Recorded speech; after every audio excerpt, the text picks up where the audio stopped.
So a lot of people think that Black Lives Matter is this trend. I know a lot of you guys use hashtags, but not everything with the hashtag is a trend. And this is one of them. Black people are actually 6 times more likely to be killed by the police, and they're 2 times more likely to be killed than white people. So if I told you that most of these black people that were killed, that they didn't do anything, would you guys believe me? Yes, no, maybe so? No. Okay, it's okay, I'm gonna prove it to you.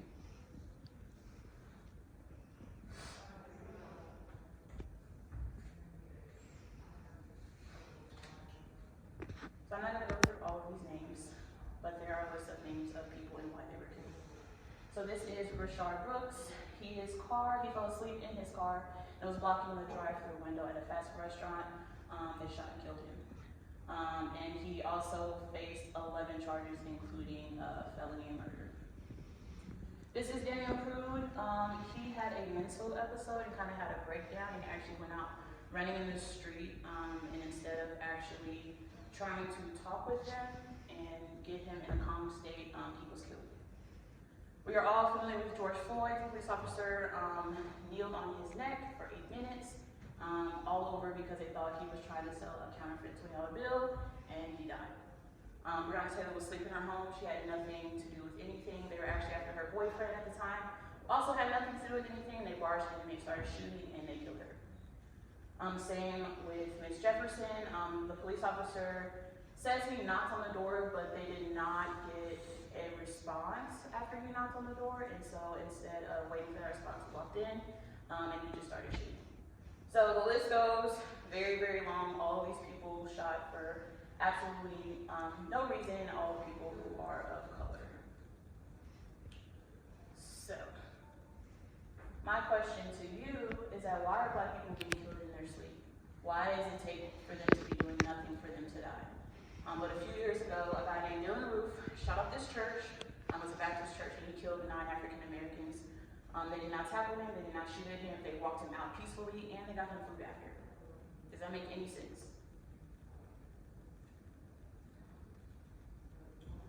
So, a few things about the culture. So for music, long before hip hop and pop, black people were profound to the influence of music. Music was a way for African Americans to part of the African slave trade to kind of be, that was like their piece. So they use their hands, feet, and their bodies to make music. True or false for tickets? Did slave owners put a band on drums to prevent slaves from talking across plantations? Yes. The answer is true. That is true, and I will get your tickets after the presentation. This is very true. They believe that if they use the drums, that they could come up with some sort of rhythm or beat that would translate some sort of message across the plantation to give other slaves. Pretty much they just wanted to prevent them from thinking about doing anything, most likely escaping or getting away. So if that happened for a time, yes? If they took away the drums, couldn't they just like use it with their hands? Yes, but in the African slave trade, you gotta think like these boats are not like close like being beat. They're gonna be across the water. So you can't necessarily hear them with your hands and your feet like you would be able to hear with like the loud drums. Does that make sense? Good question. So if it were not for Thomas Edison and his invention of the phonograph, musicians would not be where they are now. If you're in band and you are familiar with that tone. So in the early 1900s, we got blues, jazz, swing blues, and ragtime. So this is B.B. King. Blues, very famous. Fun fact, when I was little, my parents used to put this on and we instantly would stop crying. Can't tell you why, but we always loved him. Smokey Robinson, a very famous singer. This is an example of ragtime, usually like a musical of some sort with a lot of singing. Diana Ross and Michael Jackson in this picture, Billie Holiday in this picture, and I'm not gonna lie, I have no idea what that is from inside his face. But it looks like he was definitely in jazz. So, many of you have also heard of the term stepping. Yeah, if you guys remember, I did a step club, step group last year. We just did not get to perform. Stepping was developed in the 20th century by African Americans, a part of the African American fraternity and sororities. And a part of that, we also have drill teams. So like I said, how African Americans during the slave trade used their hands and their bodies to make music, stepping is just another form of that.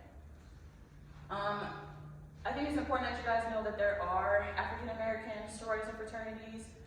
It's very blurry. Alpha Phi Alpha fraternity Kappa Alpha Psi fraternity, Alpha Kappa Alpha sorority, Omega Psi Phi fraternity, Delta Sigma Theta sorority, Phi Beta Sigma fraternity, Zeta Phi Beta sorority incorporated, that is my sorority. Sigma Gamma Rho sorority, and Iota Phi Theta fraternity. So not to say that if you're not a person of color you cannot join, but these organizations were made specifically for Black people to be able to be in Greek organizations. So I'm gonna show you the short clips of stepping and drill team. And I think this is drill team. So these are the Gateway High steppers. This is actually Miss Anisha's old drill team. You actually may see her in the video. But this is, you'll be able to tell the difference between this and stepping.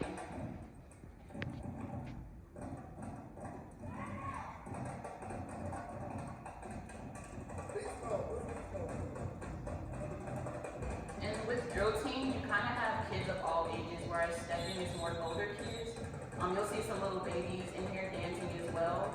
I've actually seen them perform in person, and they have little kids as young as like 5 on the drums, which is pretty cool.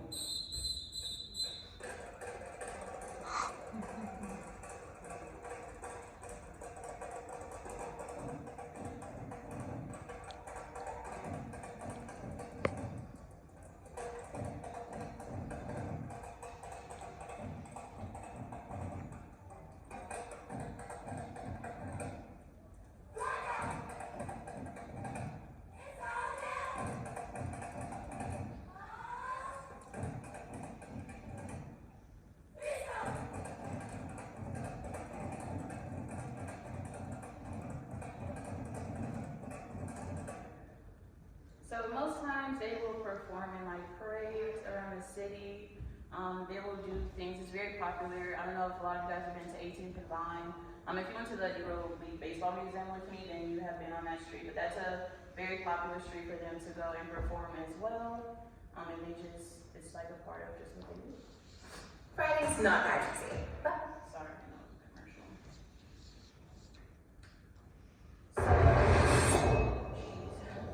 This is going to be, I'm going to show you guys a short clip of stepping. This is Phi Beta Sigma Fraternity Incorporated. So I'm going to go back a little bit.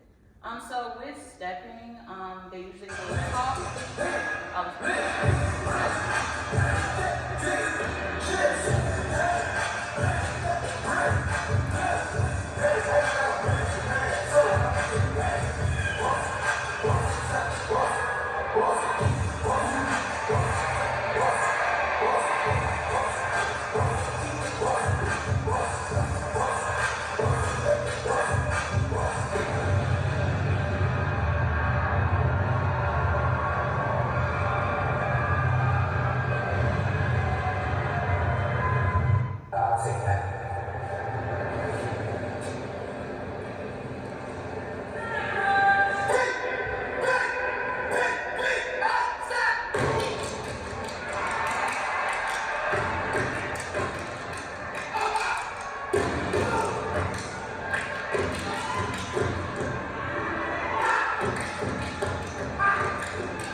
some sort of skit that is going along with the movements.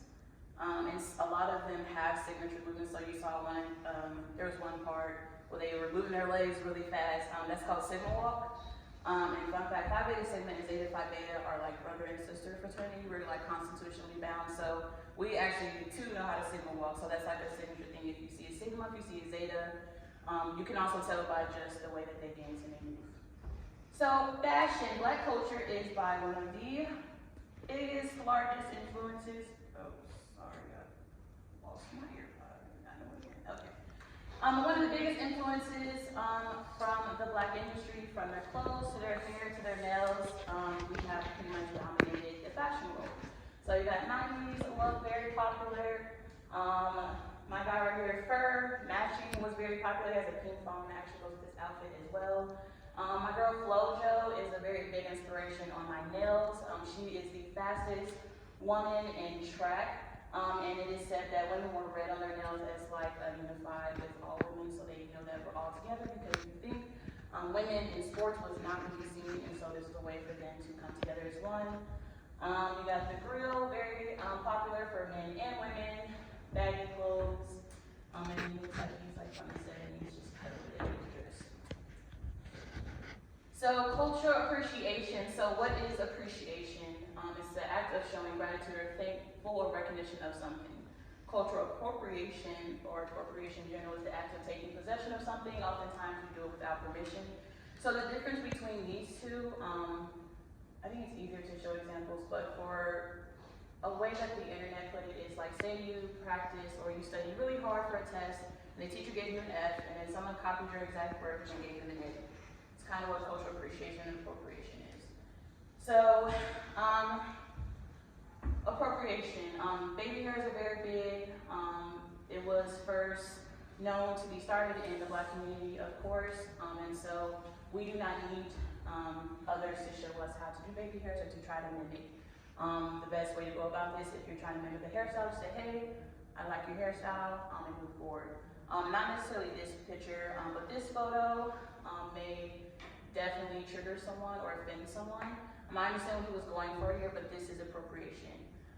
It would have been different if they had people who are actually from this culture to come and display those clothes, but he definitely did not need to put his hair in dreadlocks. He didn't need to do that. And so all of that to say, culture is not a costume. It's nothing that you should play dress up with. You should not joke around about someone's culture because you have no idea the meaning behind it for that culture. This includes blackface. I know you guys probably saw that trend a couple years ago. Last year, it's usually around Halloween that you see people who are not of color painting their face black or brown. Definitely not okay. That is definitely appropriation. I need you to paint your face brown or black to try to prove whatever point that was behind that. Hair. So, would you mind if I touched your hair? That is one of the most common questions that Black women receive. We are not pets, so most Black women are going to say no. A big part of that is our hair is our identity. It's the way that we identify ourselves. So it's kind of like if someone were to come up to you and be like, can I touch you? Is that weird? Okay. So it's very weird when we are asked if we would like our hair touched, or anything that has our cultural appreciation. This lady right here is wearing a hair wrap. Way back during the slave trade, hair wraps were worn for women who were trying to be less attractive for their slave owners, and so they would wear these hair wraps. So any way that they could pretty much lower their status as a person, slave owners would, and so this was a way for them to do that. Today, hair wraps are very acceptable. People wear them all the time. If you guys are in Miss Ruth, wear them all the time. They're so beautiful. There's beautiful prints and patterns as well.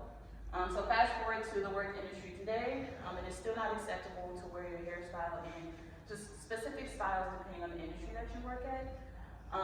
And fun fact, my mom actually was let go of this job that had an issue with her. She had a mohawk at the time, but the guy 2 desks over also had a mohawk, and they were only sent her home. And actually it was a pretty big deal. They did not want her to come back until she fixed her hair. And if you know me, then I'm like my mom, and she was not having that. So definitely still a big thing out there. So true or false, another answer for a question. There are laws put into place right now in certain states that forbid you to discriminate against people's hair. True. Yes, very true. Also for tickets, what is the most banned hairstyle in the workplace against Black people? Oh, Yes. dreads. Yes. Dreadlocks or locks are the most banned. And that segues into my term, nappy. I always put this in here because I hear a lot of kiddos talking about how their hair is nappy of some sort. So the term has multiple meanings in English. It first came about in the 17th century upon the arrival of slavery, of the slave ships. That was used to describe like the frizzled threads in your fabric. So if you pull a string or something and it doesn't come out right, that was like considered a nappy. It later was described for the kinks and coils in African American hair. So you may hear a Black person say, oh, my hair is nappy. We do not mean it in a negative way, but it also does not make us feel well if someone else who is not of color comes along like, oh, your hair is nappy. Then we can kind of take offense to that. Does that make sense? Okay. So what is coding? Does anybody know what code switching is? So code switching is recognized and practiced by people of color. It came about in the 1950s, and it was just an alternate language of mixing more than one language. So it's pretty much a way to describe it. The way that I talk here at work is not going to be the way that I talk outside of work. The way that you talk defines pretty much the environment that you're in and the people that you're around. So my voice, my tone will change depending on who I'm in the room with and the people that I am around. I'm going to have a video I'm going to show you. This video does have like a couple words that I didn't know were in here, but I'm pretty sure there are words that you have heard. 85 plus watcher. It can be slightly triggering. I think there are a couple of things that they mentioned post-police brutality. So please feel free if you And want is to. usually covered by her phone, has finally made an appearance. That face wouldn't be doing that if you weren't staying at home. We all code switch, but some examples are more effective than others. Okay, let's be real honest. Obama would not be president if he didn't know how to effectively code switch. Obama. He's really adept at reading his audience.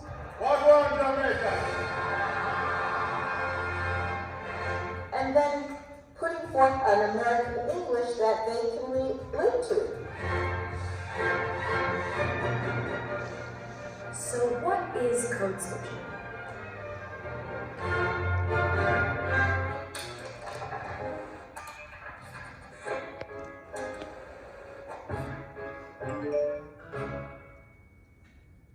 Okay, so code switching, let's keep it really simple. Code, so we can think language, and switching, so going back and forth between one language and another, or one dialect and another.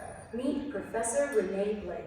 I am an associate professor in the Department of Linguistics at New York University. I'm also in the Department of Social and Cultural Analysis and the Director of Africana Studies.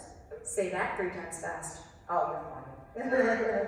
Code switching is the norm for all of us. So if you just think about whether it's a formal situation versus an informal situation, we're going to be code switching.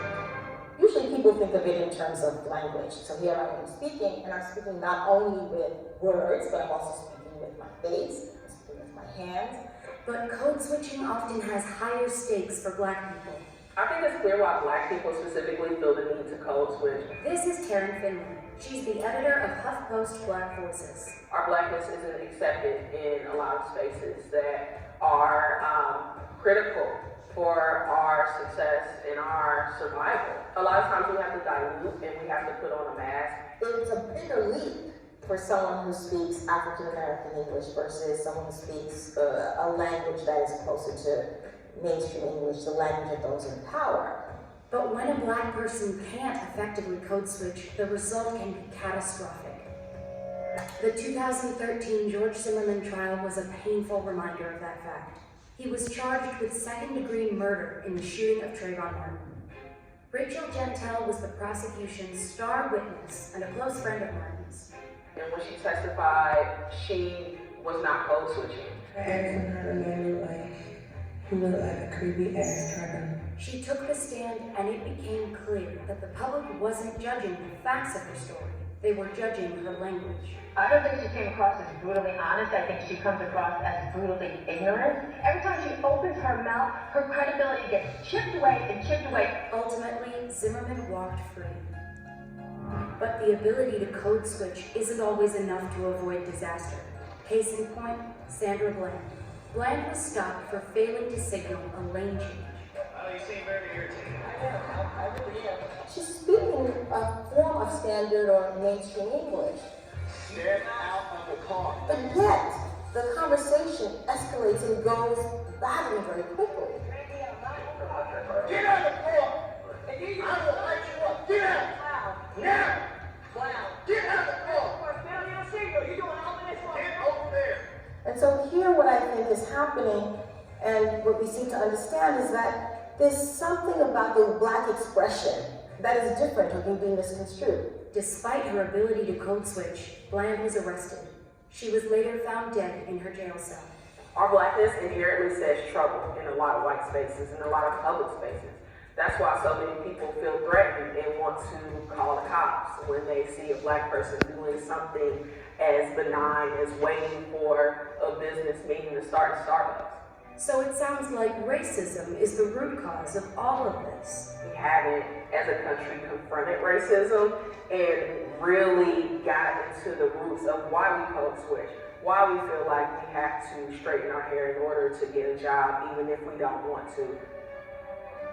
That concerns me, because I think the black body is like every other body, a beautiful body, and should be loved and respected, and not feel anxiety as you walk through the world on a daily basis.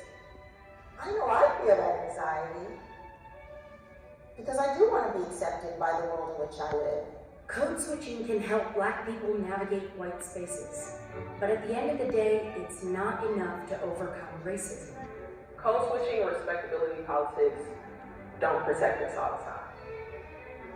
We're still black.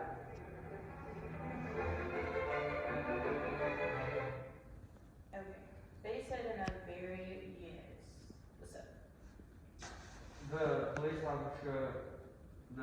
officer should have told her to get off with a warning or a ticket.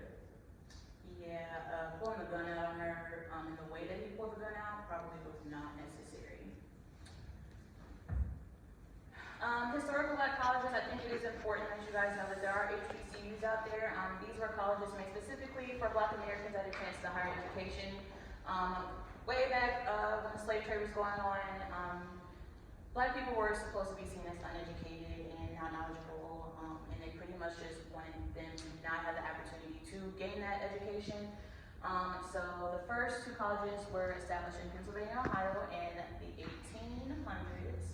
And the quote that I really love says, if we didn't have black colleges, we wouldn't have any African Americans in science, we wouldn't have any technology, we have limited black doctors, we have very few black dentists, and no black people in computer science. So of those 200 scientists and inventions that I told you about, a lot of them probably would not have come about because of their skin color, so they make these colleges.